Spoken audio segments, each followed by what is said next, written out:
அன்புள்ள சகோதர சகோதரிகளே, உங்களுக்கு ஒரு நற்செய்தி.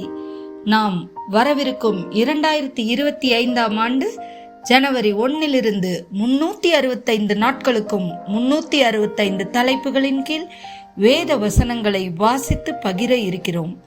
நீங்கள் இதை அனுதினமும் கேட்டு தியானித்து ஆசீர்வாதத்தை பெற்றுக்கொள்ளுமாறு கேட்டுக்கொள்கிறோம். அது மட்டுமல்ல, இதை சப்ஸ்கிரைப் செய்து உங்கள் நண்பர்களிடமும் பகிர்ந்து கொள்ளுமாறு அன்புடன் கேட்டுக்கொள்கிறோம். நன்றி.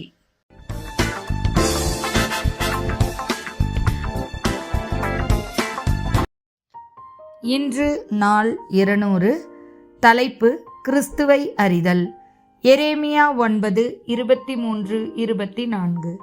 ஞானி தன் ஞானத்தை குறித்து மேன்மை பாராட்ட வேண்டாம், பராக்கிரமன் தன் பராக்கிரமத்தை குறித்து மேன்மை பாராட்ட வேண்டாம், ஐஸ்வர்யவான் தன் ஐஸ்வர்யவத்தை குறித்து மேன்மை பாராட்ட வேண்டாம். மேன்மை பாராட்டுகிறவன் பூமியிலே கிருபையையும் நியாயத்தையும் நீதியையும் செய்கிற கர்த்தர் நான் என்று என்னை அறிந்து உணர்ந்திருக்கிறதை குறித்தே மேன்மை பாராட்ட கடவன் என்று கர்த்தர் சொல்லுகிறார்.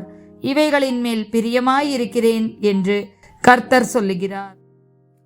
யோவான் 8:19.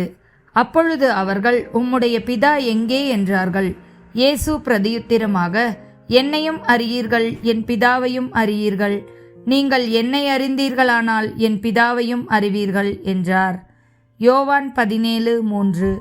ஒன்றான மெய் தேவனாகிய உம்மையும் நீர் அனுப்பினவராகிய இயேசு கிறிஸ்துவையும் அறிவதே நித்திய ஜீவன். பிலிப்பியர் 3:8. அது மாத்திரமல்ல, என் கர்த்தராகிய கிறிஸ்து இயேசுவை அறிகிற அறிவின் மேன்மைக்காக எல்லாவற்றையும் நஷ்டமென்று எண்ணிக்கொண்டிருக்கிறேன். 1 யோவான் 2:3-4. அவருடைய கற்பனைகளை நாம் கைக்கொள்ளுகிறவர்களானால் அவரை அறிந்திருக்கிறோம் என்பதை அதனால் அறிவோம். அவரை அறிந்திருக்கிறேன் என்று சொல்லியும் அவருடைய கற்பனைகளை கைக்கொள்ளாதவன் பொய்யனாயிருக்கிறான், அவனுக்குள் சத்தியமில்லை. யோவான் 10:14. நானே நல்ல மேய்ப்பன், பிதா என்னை அறிந்திருக்கிறது போலவும் நான் பிதாவை அறிந்திருக்கிறது போலவும். ஆமேன்.